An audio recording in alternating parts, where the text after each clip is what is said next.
Hello, welcome to Writing Quest. My name is Brennan Pugh, and in today's episode, we're going to be talking about the climactic confrontation, which is in the third act of the three-act story structure as a part of our series talking about the three-act story structure. We're going to talk about what it is and 5 tips for writing it really well. Huzzah!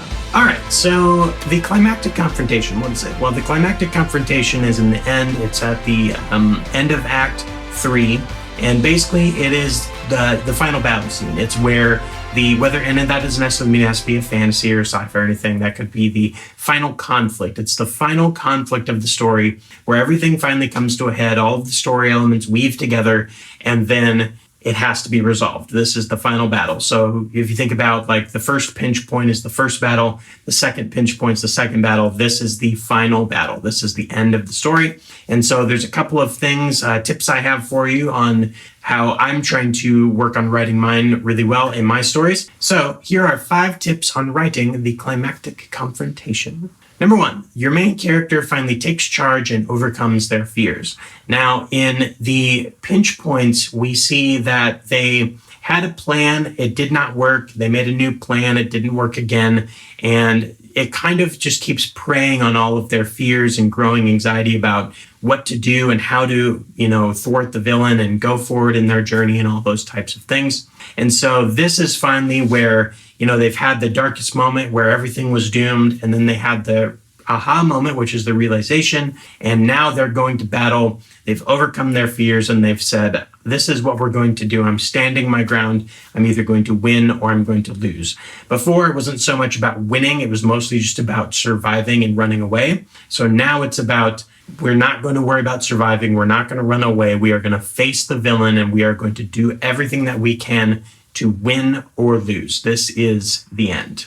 Number 2, the road ahead looks impossible, but it is the only thing that can be done. So this is also where, they're standing their ground. So they're going to win or they're going to lose. There's nothing else for them to do. To up the stakes of that, the road ahead, what they have to do, whatever the plan is, whatever the battle is, whatever the end of the heist is, whatever it is, has to feel impossible to the character. But they've overcome their fear, and they've changed, and they've grown. And so even though it looks impossible and it feels impossible, they're going to do it because it's the only thing they can do. It's the only way for them to go forward. Number 3, your hero comes to terms with the end. Now, again, they're standing their ground. They're going to win or they're going to lose. There's an impossible path ahead of them, but it's the only option. And so because of those things, part of what has to happen internally with your characters, they have to come to terms with the end. They have to come to terms with whatever that may be, whether that's dying or losing a house or losing a friend or whatever the outcome is. They have to come to terms with the fact that I may not make it, this is over, and this may not turn out the way that I want it to. It really is an interesting way to you kind of up the stakes for the reader, because now the character doesn't necessarily care what happens because they just know that this is the right way to go and this is the right thing for them to do. So make sure that your character has come to terms with the end of your story. Number 4, the only way forward is through. Now, similar to this is kind of an impossible thing for them to do, but they have to do it anyways. This is kind of in the other pinch points, you could have done things where, it might have been an impossible thing for them to do, so maybe they could go around it, or maybe they could not do it, or they could find a way to half do it or sort of kind of do it.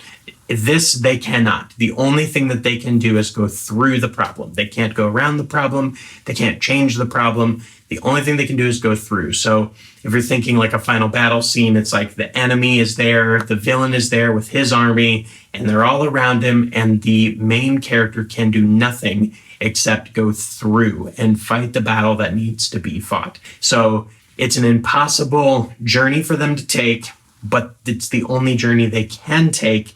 And so it's their only option is to go through the problem and ultimately come out either on the other side, either having won or having lost. And number 5, the villain thinks they've won before the battle begins. This is where the villain's full kind of egotism comes to light, where they think that the hero has no chance of winning. They are the ultimate victors, and this is going to be a cakewalk for them to just stomp all over them and win. And so this is kind of where you can really show like your villain has been a threat, a lurking threat, a problem through this whole story, but now you kind of can show a little bit of the weakness. So the nice thing about this is with your main character, you're showing them like being determined. They're going to lose, they're going to win, or they're going to win or lose. They're going to go through this thing and they're going to either win or they're going to die trying. And so you can, on the other side, you can start showing a few cracks in the villain's armor where they think that they're going to win. They feel like in their heart that they're going to win,